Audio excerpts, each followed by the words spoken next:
Hola a todos ustedes, nuestros podcast oyentes. Bienvenidos a un nuevo espacio podcast esta semana. Estamos en nuestra segunda lección de este trimestre y seguimos leyendo los acontecimientos finales de la vida de Jesús, las cosas que pasaron. Hoy día vamos a estudiar Juan 13. El capítulo de esta lección es la última cena. Vamos a estudiar la última cena, lo que pasó, los acontecimientos y los paralelismos también con las otras, con todo el evangelio. Así que vamos a partir. Les recuerdo que todos nuestros materiales están en Ministerio Joven Unión Chilena, tanto en Instagram como en YouTube. Pueden encontrar en Ministerio Joven Unión Chilena Instagram y YouTube los resúmenes. El podcast igual se sube semanalmente. Hay un videito ahí que se sube que lo pueden comentar, pueden dejar sus saludos y sus comentarios de la lección de esta semana. ¿Qué les pareció la lección de esta semana? Para mí estuvo muy bonita. Es muy interesante estudiar, bueno, no solo lo que hizo Jesús, sino que cosas como esta, ¿no? La última cena. También les recuerdo que nuestros materiales están en Spotify. Pueden encontrarnos como Ministerio Joven Unión Chilena, como Escuela Sabática, Espacio Podcast, o solo Espacio Podcast, solo Espacio Podcast, y también en iVoox. También pueden seguirnos en esas redes sociales y comentarnos. Vamos a partir. Voy a orar para poder comenzar con la lección y poder leer la Biblia de esta semana. Querido Dios y Padre Celestial, gracias por tu compañía, por tu ayuda, por permitirnos estudiar tu palabra y por ayudar a los maestros de escuela sabática que están trabajando con los jóvenes y también a los jóvenes que participan. Bendícelos a ellos, Señor, con sabiduría, con entendimiento y con este poder social o este poder de enseñanza para compartir con los jóvenes el sábado mañana y aprender sobre tus lecciones y las escrituras. Sé con nosotros, te lo pedimos en el lindo nombre de Jesús. Amén.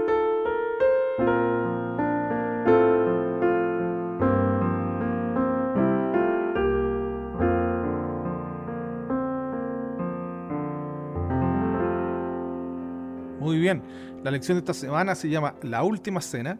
El texto está en todo Juan 13, pero trata sobre el evento de la Santa Cena, cómo este cambia la tradición de la Santa Cena con lo que hace Jesucristo, la actitud que tuvo Pedro en el momento de la Santa Cena, la actitud que tuvo Judas en el momento de la Santa Cena, y cuáles son las actitudes que queríamos tener nosotros, las lecciones que queríamos aprender y qué es lo que nos enseña Jesucristo con este acto de humildad. Entonces, el texto de esta semana se encuentra, es todo el capítulo de Juan 13, pero vamos a leer solo la sección del 10 hasta el verso 17, que dice así. Dice, Jesús le dijo, el que está lavado no necesita sino lavarse los pies, pues está todo limpio, y vosotros limpios estáis, aunque no todos, porque sabía que le iba a entregar. Por eso dijo, no estáis limpios todos. Así que después que les hubo lavado los pies, tomó su manto, volvió a la mesa y les dijo, ¿sabéis lo que os he hecho? Vosotros me llamáis maestro y señor. Decís bien, porque lo soy. Pues si yo soy el Señor y el Maestro, he lavado vuestros pies, vosotros también debéis lavaros los pies los unos a los otros. Porque ejemplo os he dado, para que como yo os he hecho, vosotros también hagáis. De cierto os digo, el siervo no es mayor que su señor, ni el enviado es mayor que el que le envió. Si sabéis estas cosas, bienaventurados seréis si las hiciereis. Muy bien, vamos a ir repasando. La sección completa de la noche final de Jesucristo es no solo el capítulo 13, sino que el 14, el 15, el 16 y el 17, que muestran todo lo que aconteció. Juan, yo lo expliqué la semana pasada, pero Juan se divide como en dos partes, que son estos 8 actos de milagro, hasta el gran milagro de la resurrección de Lázaro, y aquí es donde los fariseos conspiran para matar a Jesucristo. Y aquí parte la segunda sección, que esta sección no es corta, sino que tiene la misma cantidad de capítulos. Son 22 capítulos en total, y desde el capítulo 11 en adelante tiene otro 11, pero lo que importa es que esta segunda sección es solo la noche y la muerte y la resurrección de Jesucristo. O sea, en estos 5 capítulos, más o menos, tenemos un par de horas. Entonces, cuando sucede esto de la Santa Cena, hay hartas cosas importantes. Hay un dato que yo le había dicho, pero este lo dice Greg Kenner, el teólogo Greg Kenner. Y es que en el periodo de Jesucristo, o en el Medio Oriente, las personas que lavaban los pies, como los pies tocaban todo el día el suelo, en ese tiempo los animales y todas las cosas quedaban en el suelo, y la basura no existía como la de hoy día, ¿no? La plástica que hay que reciclar, era todo orgánico. Regularmente el suelo estaba muy sucio. Entonces las personas como andaban de sandalia, al final del día al llegar a la casa, la persona que lavaba los pies, digamos al dueño de casa, iba a ser el menor en jerarquía de la casa, ¿ya? Se entiende que en ese tiempo era como un trabajo que hacían los esclavos, ¿ya? Para las personas, sobre todo para los romanos, ¿no? Era una persona más baja o esclavo en la casa, y era un trabajo muy humilde. Por eso es tan importante esta conversación, porque lo que está haciendo Jesucristo no es menor. Esto se explica después en Mateo 20, cuando tienen este debate de quién se va a sentar a la derecha y a la izquierda. Entonces Jesucristo les dice, es súper buena la respuesta de Jesucristo, dice, ustedes no se dan cuenta que el Hijo del Hombre vino para servir y no ser servido. Dice, entre vosotros no va a ser como los reyes de la tierra, porque los reyes de la tierra se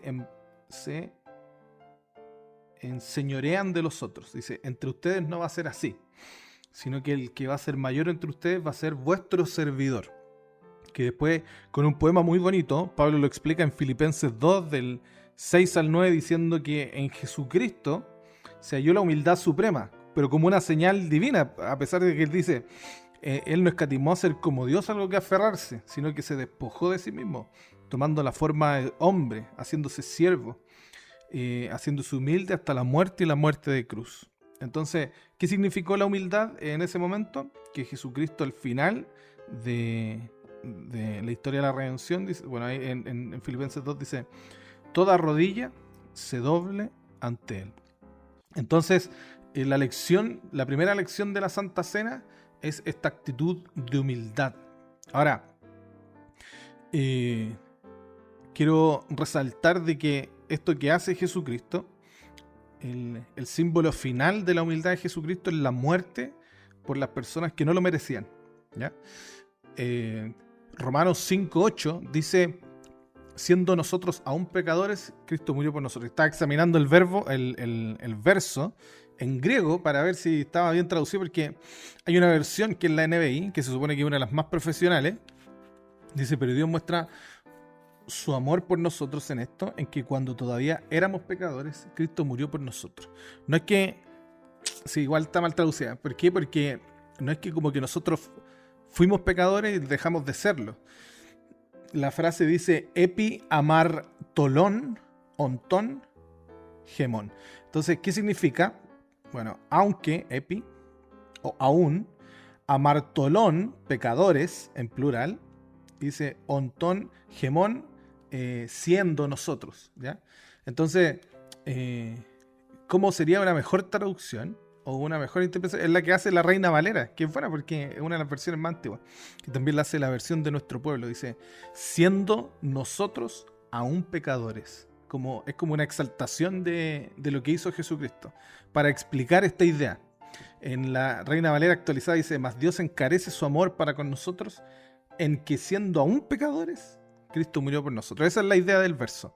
No como que nosotros fuimos, sino que siendo aún nosotros lo malo que somos, o el comportamiento que tenemos, o la naturaleza que tenemos, Jesucristo aún así entregó su vida, sabiendo de que la estaba dando con gente ingrata. Eso es lo que quiere decir, ¿no?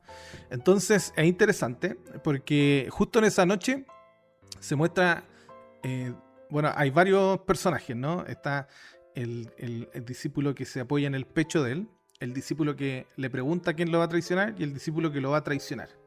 Entonces entendemos que el que se le apoya en el pecho es el mismo que relata el texto de Juan, si es que él lo escribió a mano, que entendemos que es el testimonio de él, porque él lo dice en Juan 21. Pero también están los personajes que se supone que dan un contraste, ¿no? Eso más o menos explicaba la lección, que dan un contraste, que es Judas y Pedro. ¿Cuál es la diferencia de estos dos personajes? no son un personaje en quiasmo, pero dan un contraste. ¿Por qué? Porque Judas, retraído él, hacía cosas ocultas y a pesar de que el Señor le mostró su gracia en primera persona, su poder, sus milagros y lo que él era en primera persona, Judas terminó rechazándola. No así Pedro, que se nota que Pedro, vamos a decir, no es tan intelectual como Judas, porque aparentemente Judas sabía matemática, no sabía matemática, pero es sincero, porque aquí comete el error, ¿no? Dice, Señor, déjame que yo te lave los pies, porque tú no puedes hacer eso, nosotros somos tus siervos. Entonces ahí quiero dejar un punto aparte de eso, ¿no? Que Jesús dice, tienen que hacer como yo hago de ejemplo. En donde esto Jesucristo no lo dice mucho, ¿no? Sino que lo dice, por ejemplo, cuando él se bautiza. Y después aquí, dice, como yo les doy ejemplo, tienen que hacerlo. O sea, lo que él está haciendo es que físicamente lo que les estoy mostrando tienen que repetirlo. Porque en el bautismo él no se pone a predicar, sino que se bautiza, ¿no? Y aquí igual él no está explicándole como qué es la humildad con palabras, sino que con un acto.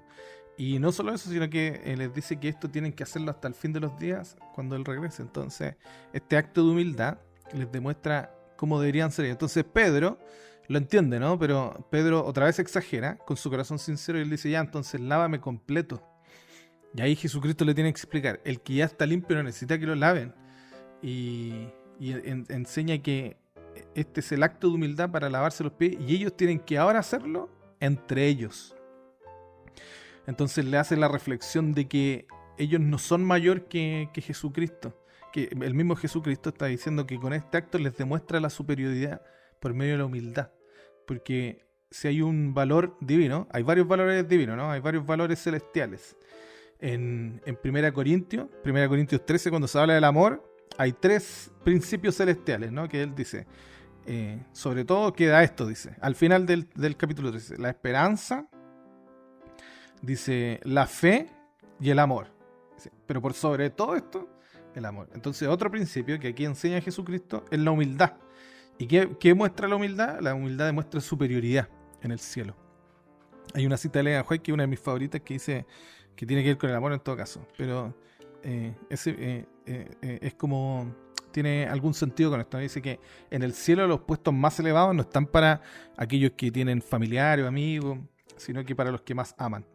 Entonces, con esto aprendemos que en Pedro finalmente se demuestra la gracia del Señor, se desarrolla la gracia del Señor. ¿Por qué? Porque Judas termina suicidándose, perdiendo el acto salvífico de Jesús o viendo la resurrección. Imagínense lo triste, que el hombre estuvo a punto de ver la resurrección, se mató antes. No así Pedro, que lo más probable es que esa noche fue la noche más oscura de su vida, así como la de Judas, también fue la noche más oscura de su vida. Pero Pedro, a pesar del error, termina siendo redimido y cambia. Entonces, con eso, quiero pasar al segundo punto, que es la cena del Señor. La cena del Señor es súper importante porque este es Pascua, Pesaj, que yo creo que ya lo saben, pero Pesaj significa pasar por alto. ¿Por qué? Porque Pesaj es cuando se celebra que el ángel de la muerte, la noche antes de que ellos salieran de Egipto, pasó por alto las puertas de los hebreos y se salvaron los primogénitos y las personas que se arrepintieron, ¿no? Que no solamente eran hebreos o descendientes de Abraham, sino que también eran egipcios que vinieron esa noche a la cena. Y eso es lo que hicieron, pasaron la noche en vela cantando y en cena. Entonces es interesante porque después se celebra Pesaj y la gente que celebra Pesaj hace lo mismo que se hizo en Pesaj, pero ahora recordando la noche de Pesaj, no como en Pesaj, ¿no? Que ellos fueron los primeros que lo celebraron. Y se entiende que en la noche mueren los primogénitos, ¿no? Primogénitos del faraón, los primogénitos de los que rechazaron el mensaje. Pero ahora Jesucristo toma este símbolo, que es esta cena, que hoy día se sigue celebrando en el Israel moderno, en el Israel actual. Para marzo, abril, se celebra Pesaj. Y en Pesaj ellos, como siempre se arreglan, ¿cierto? Van al muro de los lamentos, van a la sinagoga y en la noche hacen una cena y leen el Sidur de Pesaj. que cuenta la historia, lo que pasó, la tradición. Ellos tienen un platito con pedacitos de comida, con la matzá, que es este pan sin levadura, con algunas hierbas amargas, con carne, recordando esta noche. Esta noche que se sacrificó el cordero, se comieron hierbas amargas. Yo nunca la he probado, ¿eh? Pero se me hace que no debe ser desagradable el sabor, porque hay cosas que con cierta hierba amarga saben rico, pero no lo sé. No lo sé. Porque el plato más rico de Chile es la humita, y la humita ocupa, no sé cómo, no me acuerdo cómo se llama, pero ocupa esta planta que la hace amarga, ¿no? Y entonces se celebra y se recuerda. Entonces llega Jesucristo y Jesucristo cambia el símbolo.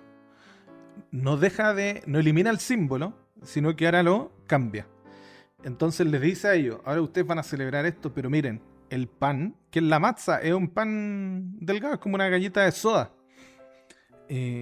O no necesariamente tiene que estar tan seco, puede ser, ¿cómo se llama? Más suavecito, como la pita. Y lo parte y dice, esta es mi carne, haciendo alusión al sacrificio, a la vida que él iba a dar en unas horas. Y después dice, y este vino es mi sangre. No porque él está convirtiendo como un milagro, porque hay algo que pasa en los milagros, ya que usted tiene que entender que aquí no pasa. Que en los milagros está el acto del milagro, Jesucristo diciendo el milagro, sucediendo el milagro, y hay un reconocimiento del milagro, ¿ya? Por eso es imposible para los que celebran la misa, porque los que celebran la misa creen que los curas, al tomar este pancito, no me acuerdo cómo se llama, la hostia, convierten la hostia en la carne real de Jesucristo. La parten y se la dan a la gente. Y que el vino, que me parece que tiene fermento el vino que toman, ellos lo convierten realmente en la sangre. Ahora, ¿por qué es importante esta discusión? Porque el acto de la Santa Cena no sucede como un milagro. Porque si hubiera sido Jesucristo, bueno, proclama el milagro, ¿no? Si hubiera sido, no lo es, pero si hubiera sido Jesucristo proclama el milagro de convertir las cosas, después se experimenta, o sea, la gente lo vive, ¿cierto? Y después hay una reacción, aquí no sucede, no hay una reacción para que los apóstoles digan, oh, verdad, estoy tomando sangre, lo que estoy comiendo es carne. Nunca sucedió. Entonces, por eso se entiende de lo que pasa en la Santa Cena es un símbolo, ¿ya? Entonces, ahí en mismo Juan 13, en el versículo 34, Jesucristo dice, ámense los unos a los otros, así como yo los he amado. Haciéndole la alusión a que no hay mayor amor que ese, ¿no? Que él ahora iba a entregar su vida por ellos y por todo el que lo aceptara. Porque hay algo que muchos saltamos, y es que todos los apóstoles y los discípulos que habían aceptado a Jesucristo como el Mesías hasta el momento, no lo habían aceptado ni como su Salvador ni como su Dios. ¿Cómo sabemos eso? Porque la evidencia demuestra que cuando Jesucristo es encarcelado, todos lo abandonan. O sea, nadie ni siquiera estaba dando, como dijo Pedro, ¿no?, la vida por él. Bueno, entonces ese es el segundo punto. Ahora Jesucristo convierte el símbolo de la Santa Cena o Pesaj en esta Santa Cena, ¿no? En la cena que ahora nosotros celebramos.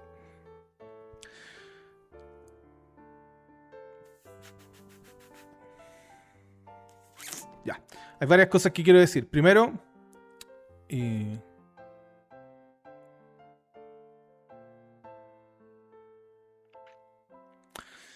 quiero hablar de las diferencias que hay en los evangelios. Hay varias diferencias que aparecen en los evangelios en paralelo.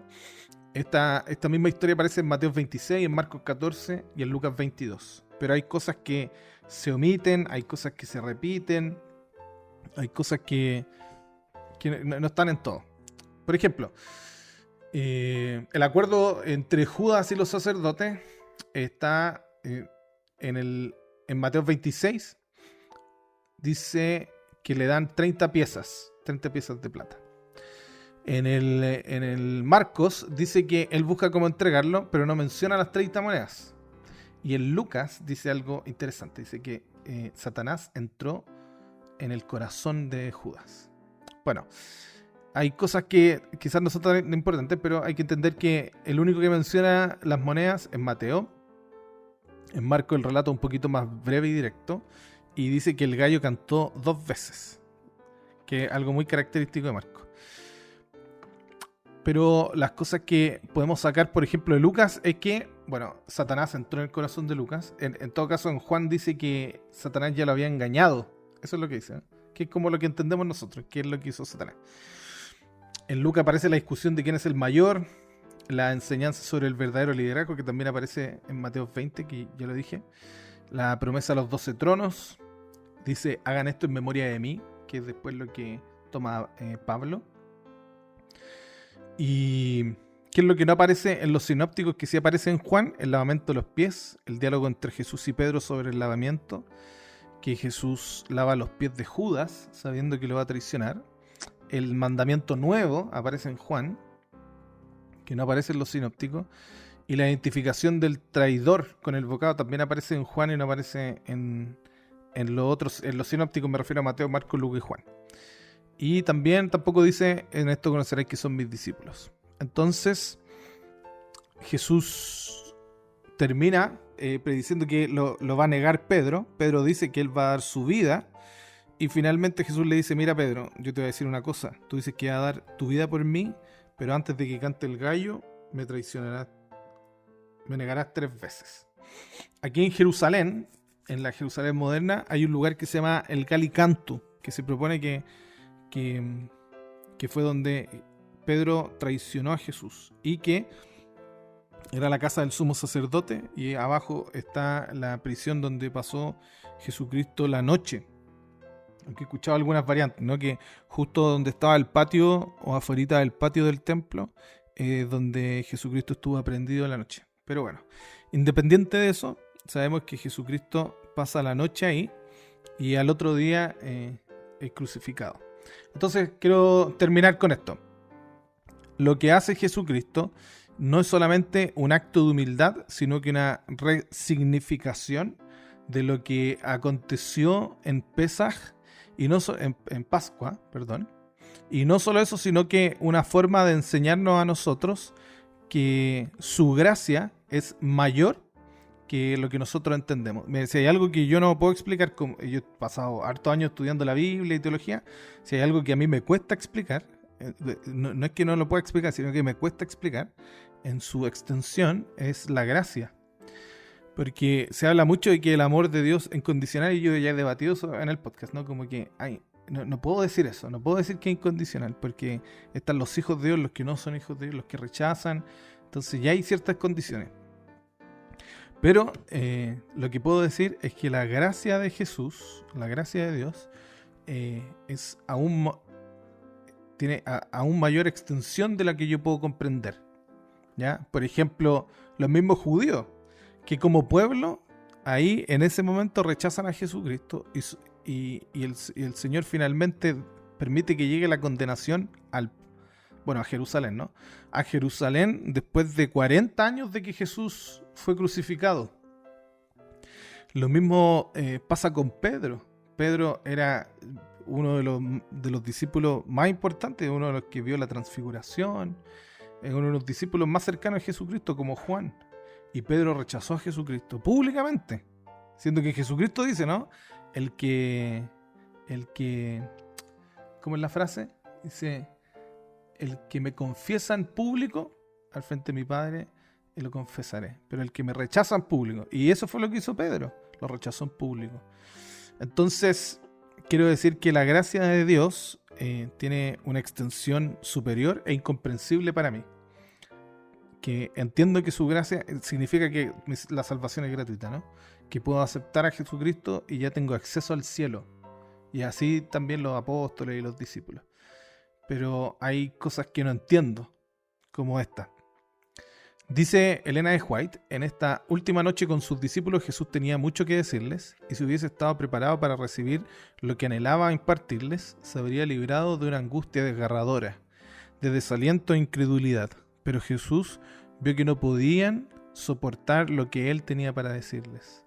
Al mirar sus rostros, las palabras de advertencia y consuelo se detuvieron en sus labios y transcurrieron algunos momentos en silencio. Jesús parecía estar aguardando. Los discípulos se sentían incómodos. La simpatía y ternura despertadas por el pesar de Cristo parecían haberse desvanecido. Sus tristes palabras, que señalaban su propio sufrimiento, habían hecho poca impresión en las miradas que se dirigían unos a otros, hablaban de celos y rencillas. Era costumbre, en ocasión de una fiesta, que un criado lavase los pies de los huéspedes, y en esta ocasión se había hecho preparativos para este servicio. La jarra, el lebrillo, la toalla estaban allí listos para el lavamiento de los pies. Pero no había siervo presente, y les tocaba a los discípulos cumplirlo, pero cada uno de los discípulos, cediendo al orgullo herido, resolvió no desempeñar el papel de siervo. Todos manifestaban una despreocupación, una despreocupación estoica, al parecer inconsciente de que les tocaba hacer algo. Por medio de su silencio, rehusaban humillarse. Jesús aguardó un rato para ver lo que iban a hacer. Luego él, el Maestro Divino, se levantó de la mesa, poniendo a un lado el manto exterior que había impedido sus movimientos. Tomó una toalla y se ciñó. Con sorprendido interés los discípulos miraban y en silencio esperaban ver lo que iba a seguir. Luego puso el agua en un hebrillo y comenzó a lavar los pies de los discípulos y a enjuagarlos con la toalla que estaba ceñido. Esta acción abrió los ojos de los discípulos. Amarga vergüenza y humillación llenaron sus corazones. Entendieron el mudo reproche y se vieron desde un punto de vista completamente nuevo. Así expresó Cristo su amor por sus discípulos. El espíritu egoísta de ellos los llenó de tristeza, pero no entró en controversia con ellos acerca de su dificultad. En vez de eso, les dio un ejemplo que nunca olvidarían. Su amor hacia ellos no se perturbaba ni se apagaba fácilmente. Sabía que el Padre había puesto todas las cosas en sus manos y que Él provenía de Dios e iba a Dios. Tenía plena conciencia de su divinidad, pero había puesto a un lado su corona y sus vestiduras reales, y habían tomado la forma de un siervo. Uno de los últimos actos de su vida en la tierra consistió en ceñirse como siervo y cumplir la tarea de un siervo. Muy bien, estamos finalizando. Esa fue la lección de esta semana, un poco más cortita, un poco más concisa, pero interesante. Hablar de los últimos momentos de la vida de Jesús. Qué bonito poder estudiar así los sinópticos, poder estudiar lo que dice la Biblia literalmente. Y estoy finalizando. Les recuerdo que todos nuestros materiales se encuentran en el Ministerio Joven Unión Chilena, tanto en Instagram como en YouTube. Pueden encontrar los resúmenes y el podcast también en YouTube. En Instagram se encuentran los resúmenes. Y también pueden encontrar el podcast en Spotify como Espacio Podcast, Escuela Sabática, si no lo encuentran de una, y en iVoox. Muchas gracias como siempre por su audiencia. Suscríbanse, no olviden suscribirse a las redes sociales y dejar algún me gusta y algún comentario. Lleguen con alguna cosita rica para picar el sábado mañana y pásenlo bien. Que el Señor les bendiga y nos escuchamos esta próxima semana en un nuevo Espacio Podcast. Chao.